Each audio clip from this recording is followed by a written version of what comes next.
Hello? Hello?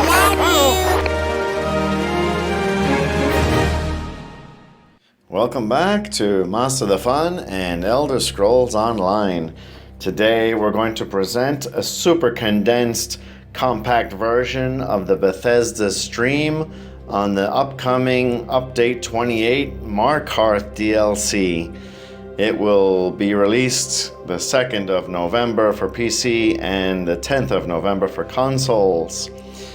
The Markarth Prologue Quest is now available live on Elder Scrolls Online. You just have to go to the Crown Store. It's free, by the way. It's available from the Crown Store.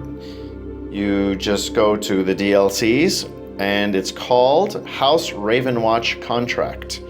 So you can start it there from the Crown Store free item.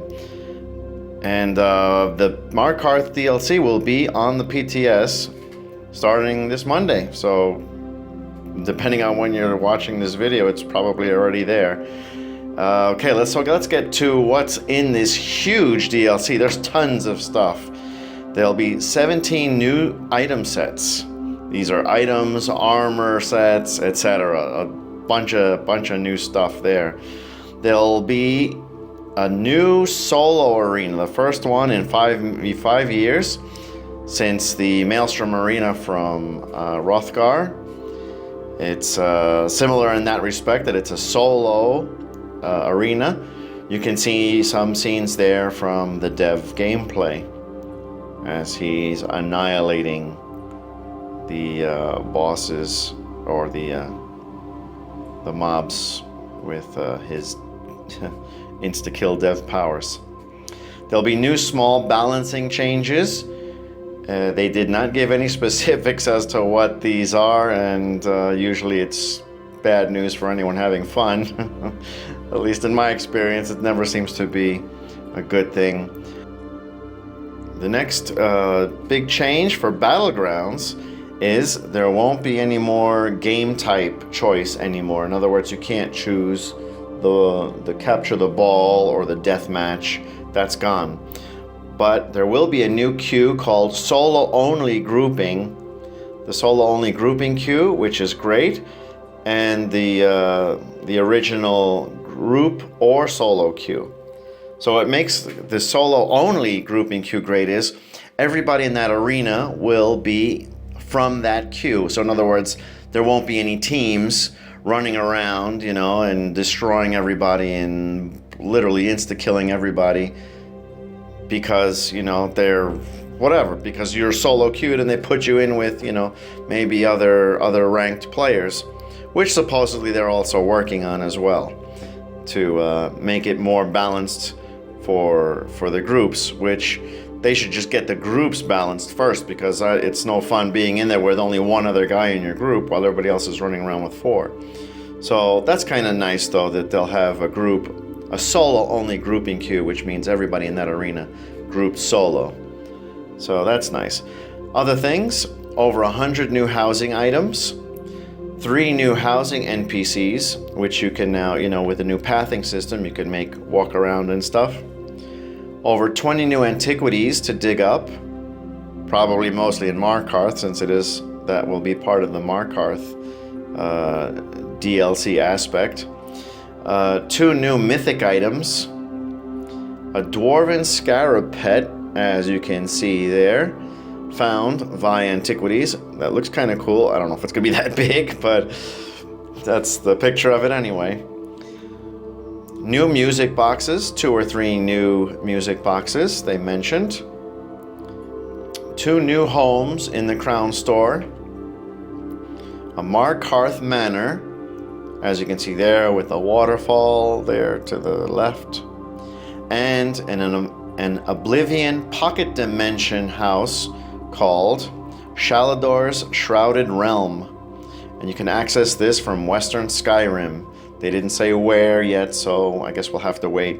Or if you don't want to wait, you can just go to the PTS on Monday and it might be there. They didn't mention if it was available on the Crown Store on Monday, but I do believe it will be there, but because when Markarth comes out, it might not be instantly in the Crown Store, so the timing on this is unknown apparently. New critical hit and penetration systems, which are very similar. Basically what they said is they're merging the weapon and spell crit into one, and they're calling it critical chance. So it's not going to be separate anymore. It's just critical chance, and the same goes for the penetration system. So the physical penetration and spell penetration, they did not give a name. I don't know if it's going to be called penetration chance, but that's also merged into one. A really cool thing for writ crafters is the writs will now show what the writ requires whilst in the crafting window. Finally, it only took them like 5 years to do this. Well, whenever writs came out, which was not initially part of the game. You can now see which writs you gotta do or what items you have to craft for your writs when you're actually in the crafting station window, which is fantastic. You know, yes, there might be some add-ons for this, but now it's part of the game, so that's really cool. New inventory, bank, and guild bank subcategories plus tech search, which is also really cool. Finally, and not like practically every game already has this, but they finally got a text search and also subcategories for when you're in the inventory window looking at your bank or guild bank. So that's great. So you can see where your stuff is finally. They did not mention that you can see it on all tunes, but we'll see soon enough. So that's a nice little addition. New item set collections, which means bound items will get added to an account-based sticker book. This is also really huge. So if you lose, sell, or decon a set item, it has to be a set item, which was bound, you can now reconstruct that item via the transmutation station, which is from Clockwork City, but there's other ways to access that, you know, like from guild housing. Usually they'll have one of these in the guild houses, in your local friendly guild house. Transmute crystals and appropriate skills will still be necessary to reconstruct the item that you have learned, so to speak, that's in your sticker book from the set item, which is cool. So you don't have to save all your set items, you can reconstruct it, assuming of course you have all the crystals to do so, and also the skill. And with that, the transmute crystals cap has been raised to 500 if you're a non-subber, and 1,000 for subbers, which is basically 5 times what it is now. 100 for non-subbers and 200 for subbers. So that's a nice change as well. And lastly, the Lost Treasures of Skyrim event, which I will have a separate video for. It will be coming out either tomorrow or the next day. And it'll be starting 23rd of September to the 5th of October. And unfortunately, you will need to own Greymoor to be able to participate in that event. But the rewards will be community-based. In other words, there'll be tiered rewards, 3 or 4 rewards there based on how well the community does. And the progress bar will be available on Elder Scrolls Online. And it'll include a tattoo, a pet, and a house. So if I'm not mistaken, like Somerset, the free Somerset house, or I should say the Artaeum house, which was free, was from the Somerset event, and it was also community based. So the community managed to do enough, let's say, stuff in the event to push the bar and win the house for everyone, and you just needed to go to the store and claim it free. So hopefully this will be the same way, and you don't actually need to own Greymoor, and you'll get the free house. That wraps it up for this.